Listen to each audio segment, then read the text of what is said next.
새로운 시작이라는 제목으로 말씀 전할 때에 많은 은혜 받으시기 바랍니다. 오늘의 핵심 주제는 하나님이 우리를 돌보신다. 하나님이 우리를 돌보신다입니다. 오늘은 2025년도의 마지막 주일입니다. 송구영신 예배를 준비하면서 주보를 보고 놀랐습니다. 송구영신 예배 설교의 제목이 오늘 설교 제목과 같은 새로운 시작이었기 때문에 그렇습니다. 의도적으로 제목을 정한 것은 아닌데요. 2025년도의 첫 설교와 마지막 설교의 제목이 같아졌다는 것입니다. 창세기 강해를 시작하면서 하나님의 하나님 되심과 인간의 한계를 깊이 묵상했습니다. 특히 사람의 계획은 아무리 완벽하게 만들어도 완벽하지 않지만 하나님의 계획은 완전하다는 것을 깨닫게 되면서 우리가 순종해야 되는 이유를 이해하게 되었습니다. 완벽하신 하나님 앞에서 우리 인간의 그 연약함과 한계를 인정할 수밖에 없기 때문에 그렇습니다. 하나님의 시간과 방법이 가장 우리에게 유익하다는 것을 깨달을 때 우리는 겸손히 그분 앞에 엎드려 경배하게 되는 것입니다. 오늘 말씀 속에서도 하나님의 계획이 완전하셨음을 인정하면서 영광 돌리는 사람의 이야기가 나옵니다. 그 사람은 바로 요셉입니다. 지난주 설교 때 그 요셉이 7번 울었다 그런 이야기를 이제 그 예고를 했었는데요. 창세기 50장에서만 요셉이 2번 울어요. 그런데 한 번은 아버지가 돌아가셔서 울었고요. 두 번째는 형들을 위로하면서 울었습니다. 요셉의 형제들은 아버지가 죽고 나서 이제 야곱이 죽고 나서 두려움에 사로잡힌 거예요. 왜냐하면은 요셉의 형들이 잘못했잖아요. 동생한테. 동생을 애굽에다가 원래는 죽이려고 하다가 애굽에다가 종으로 팔았잖아요. 이게 얼마나 큰 잘못입니까? 그런데 이 종으로 팔았던 동생이 애굽의 총리가 돼가지고 자기의 생사 여탈권을 쥐고 있으니까 이 형들이 두려워진 거예요. 아버지 돌아가셨으니까 이제 형들에게 복수하지 않을까? 이런 생각을 한 거죠. 성경은요, 아버지 야곱이 죽을 때까지 형들에게 어떠한 벌도 주었다, 뭐 형들을 나무랬다 이런 말이 없어요. 요셉도 애굽의 총리로서 형들의 운명을 좌우할 그런 그 권력이 있었지만 형들에 대해서 뭐 이런 방구도 한 적이 없어요. 복수하지 않았어요. 요셉의 잔을 훔쳤다는 죄로 이제 형들이 요셉 앞에 붙잡혀 갔을 때 르우벤이 얘기했죠. 스스로 우리가 동생한테 그 죄를 지어서 우리가 벌 받나 보다. 하나님한테 벌 받나 보다. 이제 이런 얘기를 하면서 간접적으로 동생한테 용서를 구한 적은 있지만 직접적으로 동생한테 잘못했다고 얘기한 것이 성경에 나오지 않았습니다. 지금까지는 이제 오늘 나오게 되죠. 요셉은 형들을 용서했지만 형들은 그에 대한 벌을 받지도 않았고요. 그리고 직접적으로 사과도 하지 않았습니다. 요셉의 형들은 아버지와 함께 애굽의 자리를 잡고 살고 있었는데요. 이제 아버지 야곱이 죽은 거예요. 그러니까 이제 지금까지 요셉이 효자였기 때문에 자기들의 잘못을 참고 있다고 생각했던 거죠. 그리고 아버지 돌아가셨으니까 이제는 자기들이 잘못한 것에 대해서 이제 벌을 줄 것이다, 복수할 것이다 이렇게 두려워서 한 거예요. 그래서 요셉에게 직접 찾아가지도 못해요. 무서우니까. 그리고 다른 사람을 시켜서 잘못을 사과합니다. 요셉이 복수할 것을 두려워했기 때문에 아버지가 돌아가시기 전에 형들의 허물과 죄를 용서하라고 유언으로 남겼다는 거예요. 그것은 성경에 나오지 않아요. 모르겠어요. 그 성경 안에서 그 얘기하지 않은 것을 형들이 들었는지는 모르겠지만 형들이 거짓말로 꾸몄을 수도 있어요. 그 하나님의 종들인 우리를 좀 용서해 달라. 이제 용서해 주소서 하고 전하게 한 거예요. 요셉은 이 말을 듣고 눈물을 흘렸습니다. 자기는 형들을 용서했잖아요. 벌써 17년 동안 형들이 자기를 믿지 못하고 계속 죄책감과 괴로움에 시달렸을 거라고 생각하니까 형들이 불쌍하기도 하고 또 자기를 믿지 못하는 것에 대해서 안타깝게도 생각했을 것입니다. 그런 눈물이 나오는 거죠. 이상해요. 이상하게 그런 마음을 드는 사람이 있어요. 저 사람 분명히 나한테 잘못하는 사람이고 나를 힘들게 하는 사람인데 그 사람이 그렇게 불쌍해요. 불쌍해서 사랑을 줄 수밖에 없는 그런 사람이 있다는 겁니다. 이 요셉도 마찬가지예요. 요셉도 형들이 불쌍해서 울었어요. 요셉이 울었다는 소식을 듣고요. 형들은 요셉에게 찾아와요. 직접 찾아와서 용서를 구합니다. 요셉의 꿈은 여기서 이루어지죠. 형들이 모두 와서 요셉 앞에 엎드려서 우리는 당신의 종들입니다. 이렇게 말을 해요.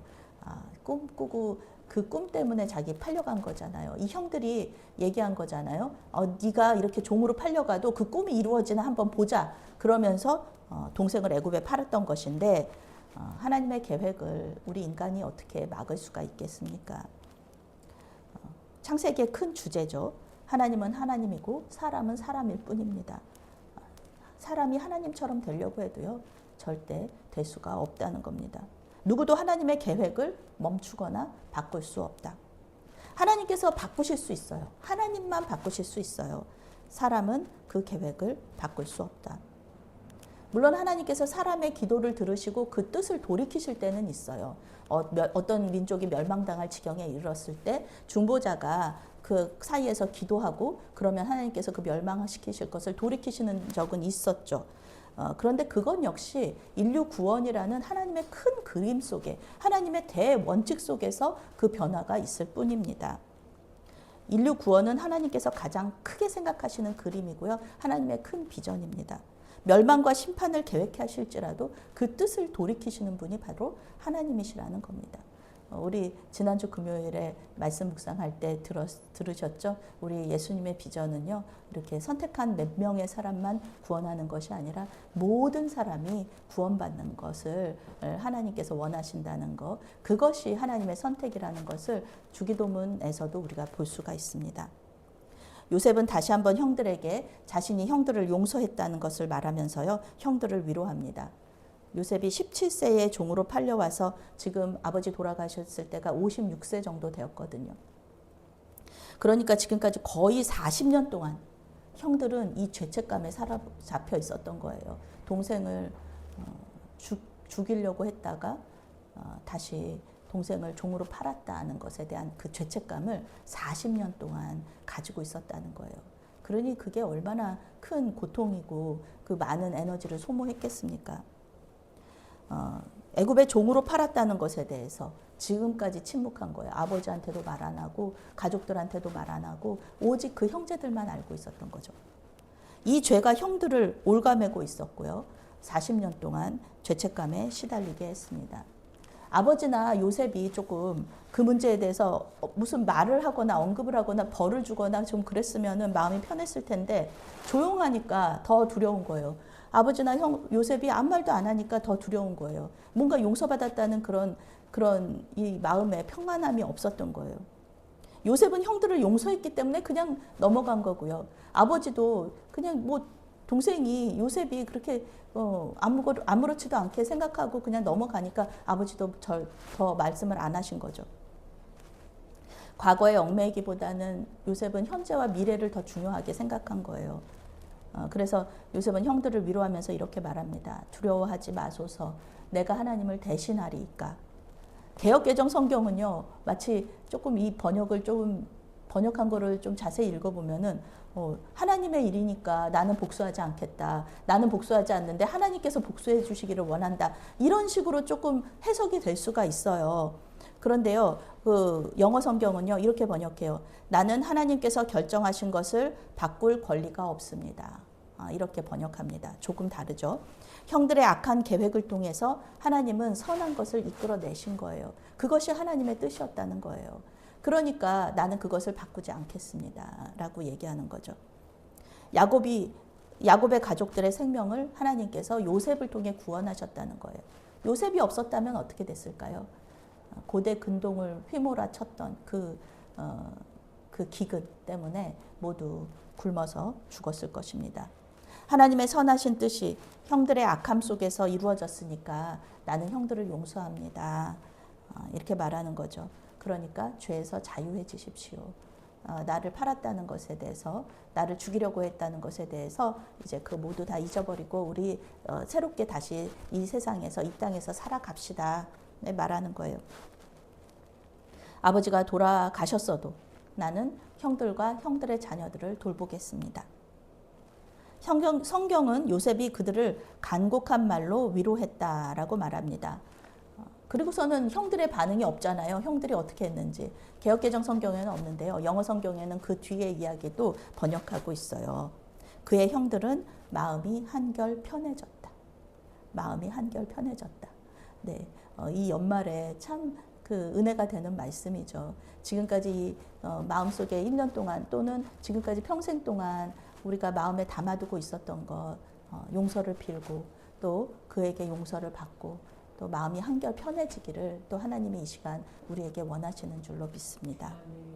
직접적으로 요셉에게 잘못했다고 말하고 요셉은 용서하고 위로하면서 형들은 진정으로 죄에서 자유로워졌습니다. 아름다운 이야기죠. 이것이 성경에서 말하는 용서의 메커니즘입니다. 하나님은 우리가 죄에게 사로잡혀 있는 것을 원하지 않으세요.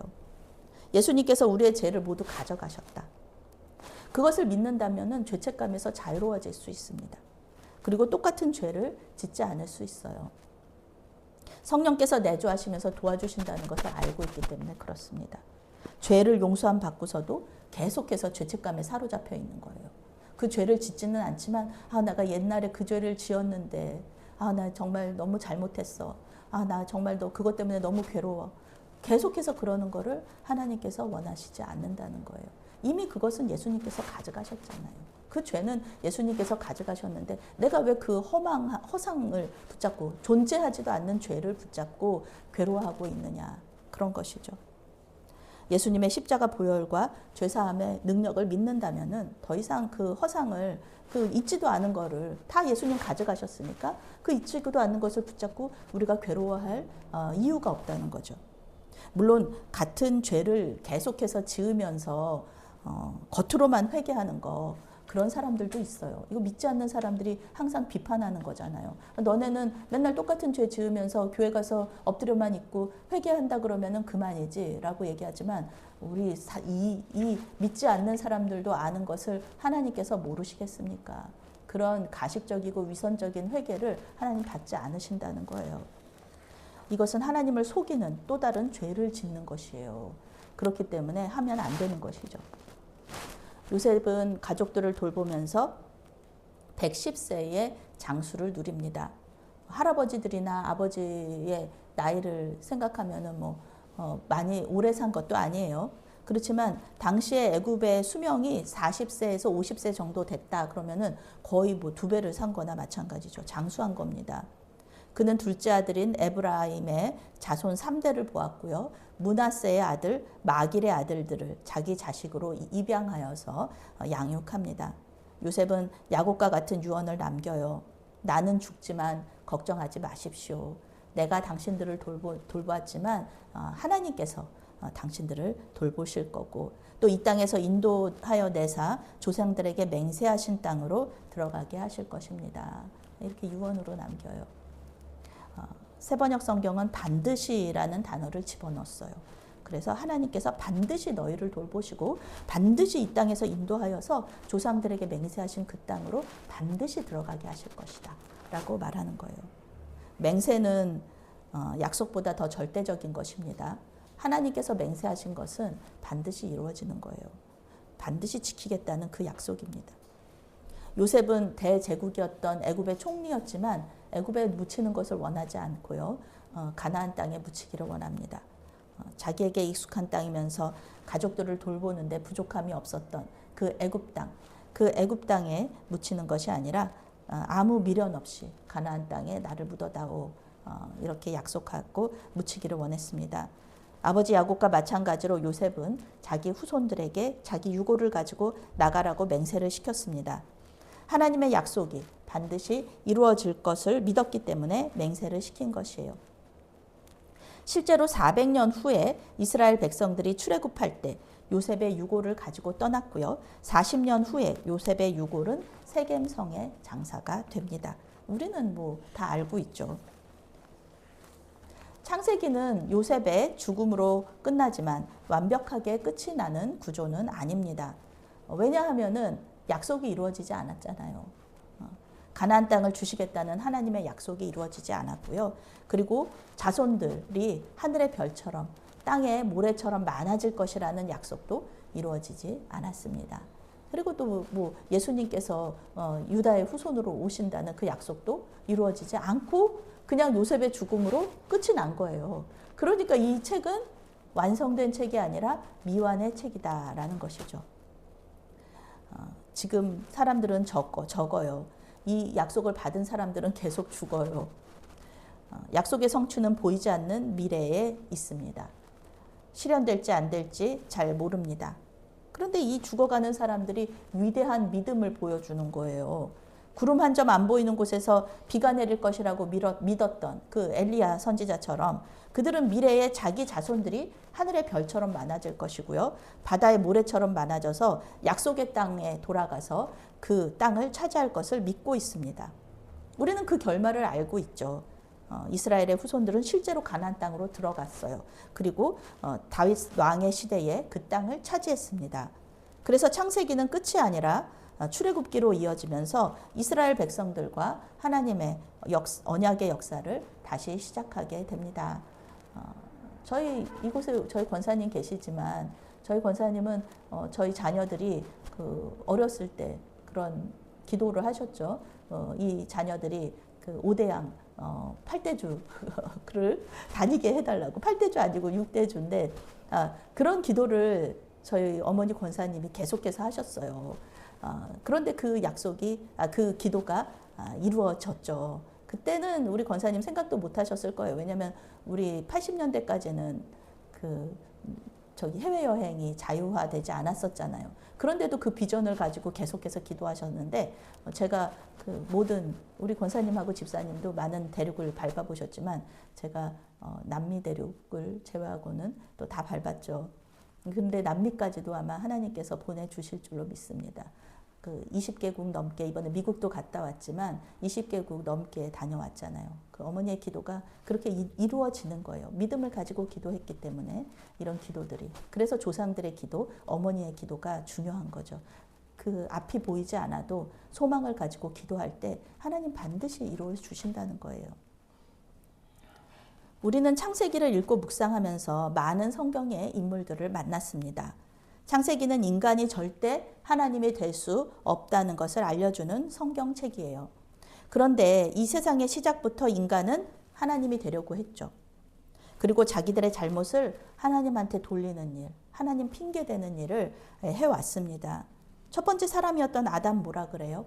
선악과 먹은 거 왜 먹었냐 그랬더니 당신이 나한테 준 그 여자, 저 여자가 나한테 먹으라고 그래서 먹었습니다. 그러면서 하나님한테 책임을 돌리잖아요. 그리고 또 하와는 또 뭐라 그래요? 당신이 만든 창조된 저 존재, 뱀이 나한테 먹으라고 그래서 나를 깨워서 그렇게 먹었습니다. 이러면서 또 하나님한테 자기 책임을, 죄에 대한 책임을 돌려요. 그리고 아담의 아들이었던 가인은 또 어떻습니까? 아벨을 죽인 책임을 하나님께 돌리면서 내가 동생을 지키는 자이니까 이렇게 외쳐요. 이 무슨 뜻이에요? 자기가 동생 죽여놓고서 내가 동생 죽일 때 하나님은 뭐 하셨습니까? 당신이 아벨을 지켰어야지. 그래야지 내가 살인도 안 했을 거 아닙니까? 이렇게 얘기하면서 하나님한테 또 책임을 돌리는 겁니다. 왜 동생을 죽게 내버려뒀냐? 이러면서 하나님을 탓하는 거죠. 하나님 비난하는 거죠. 적반하장이 아닐 수 없습니다. 이와 같은 반역의 역사는 지금까지 계속되고 있고 우리의 모습도 예외가 아닙니다. 우리도 하나님 탓할 때가 얼마나 많아요. 우리 역시 우리의 죄와 허물을 주님께 떠넘길 때가 많습니다. 내 잘못으로 일어난 결과에 대해서 회개하기보다는 하나님을 원망할 때가 많습니다. 하나님께서 주신 것을 감사로 받지 않을 때가 얼마나 많은지. 제가 어느 세미나에 갔을 때 그런 얘기를 하는 자매님을 봤어요. 국내 유수의 신문사에 근무하는 기자였어요. 그런데 왜 하나님이 나를 여기 신문사 기자로 보내셔서 이 고생을 하게 하시는지 모르겠다고 그렇게 불평하는 얘기를 들었을 때 제가 저 신문사 들어가는 게 굉장히 힘들고 어려운 일인데 왜 저렇게 얘기를 할까 그런 생각을 한 적이 있습니다. 하나님께서 복으로 주신 것, 하나님께서 사명으로 주신 것을 그저 나 힘들다고 왜 나한테 이렇게 어려운 일을 주시냐고 그렇게 하나님을 원망할 때가 우리는 너무나 많다는 거죠. 또한 우리는 하나님의 선택하심을 받고 구원의 통로로 쓰임을 받은 인물들도 많이 만났습니다. 노아, 아브라함, 이삭, 야곱, 요셉은 하나님을 잘 믿었던 사람들이에요. 그런데요, 그렇다고 해서 이들이 하나님의 구원 역사에 쓰임을 받은 귀한 사람들이라고 해서 이 사람들한테 연약함이 없었나요? 이 사람들 완벽한 사람들이었나요? 그렇지 않죠. 본질적으로 연약한 사람들입니다. 실수도 하고요, 잘못도 했어요. 하나님의 자비하심이 있었기 때문에 이들이 구원 역사에 있어서 한 페이지를 장식한 것뿐이지, 우리가 봤을 때 그 대단하다는 야곱이 얼마나 또 우리가 봤을 때는 연약한 점이 많았습니까? 끝까지 자기 아내 한 명밖에 없잖아요. 그런 부분들은 얼마나 슬프고 또 안타까운 일입니까? 우리는 이들의 모습 속에서 우리의 모습을 봅니다. 우리 역시 연약하고 부족한 점이 많아요. 지금도 하나님의 구원 역사에 있어서 우리와 또 이 메아리 교회를 하나님께서 택하시고 또 도와주시고 우리를 통하여서 하나님의 구원 역사를 이루고 계시지만, 우리가 뭐 완벽한 사람인가요? 우리 교회가 완벽한가요? 그렇지 않잖아요. 하나님의 통로로 쓰임받고 있음에 그저 감사하시기 바랍니다. 하나님의 구원 역사는 우리와 같이 연약하지만 하나님을 믿는 사람들을 통하여서 계속해서 이어지고 있습니다. 우리는 오늘 2025년의 마지막 주일을 지키고 있습니다. 2025년의 주일은 오늘로 끝이 나지만 2026년 주일은 다음 주에 새롭게 시작을 합니다. 그리고 이렇게 한 주 한 주 하나님께 예배하면서 다시 오실 주님을 소망하고 기다리는 거예요. 주님께서 다시 오시면 이 땅에서의 삶은 끝이 나지만 또 새로운 삶이 새롭게 시작되는 거죠. 영원한 삶이, 예수님과 함께하는 영원한 삶이 시작되는 겁니다. 그러니 우리가 죽음을 두려워할 필요가 없는 거예요. 창세기에서 사람은 죄의 결과로 죽지만 하나님의 구원 계획은 그때부터 시작하는 거죠. 물론 예수님은 오랜 시간이 흐른 후에 이 세상에 오세요. 그래서 구원을 완성하시죠. 그렇지만 하나님의 구원 계획은 창세기에 이미 시작이 되었다. 저는 내년에 주일 말씀으로 그 사무엘 상하를 묵상하고 설교하려고 합니다. 하나님의 약속을 성취한 다윗의 이야기를 통해서 예수님을 더욱 깊이 묵상하고 새로운 시작을 열어 나가려는 그런 생각을 하고 있습니다. 다윗 역시 연약한 인간이었지만 요셉처럼 예수님을 예표하는 사람이었거든요. 창세기 강해를 통해 많은 은혜를 받으셨다면 사무엘 상하의 강해를 기대하시기 바랍니다. 주님께서 말씀을 통하여서 역사하시고 우리에게 새로운 영적인 통찰력을 허락해 주실 줄로 믿습니다. 아멘. 사랑의 하나님, 2025년에 52번에 주일 동안 예배하게 하시고 말씀 전하게 하시고 듣게 하시니 감사합니다. 메아리 교회가 올 한 해 주님을 예배하며 든든히 설 수 있도록 도와주셔서 감사합니다. 그저 주님의 은혜입니다. 올해를 잘 마무리하게 하시고 내년도를 새롭게 시작하게 하여 주시옵소서. 주님만을 믿고 기대합니다. 예수님의 이름으로 기도합니다. 아멘.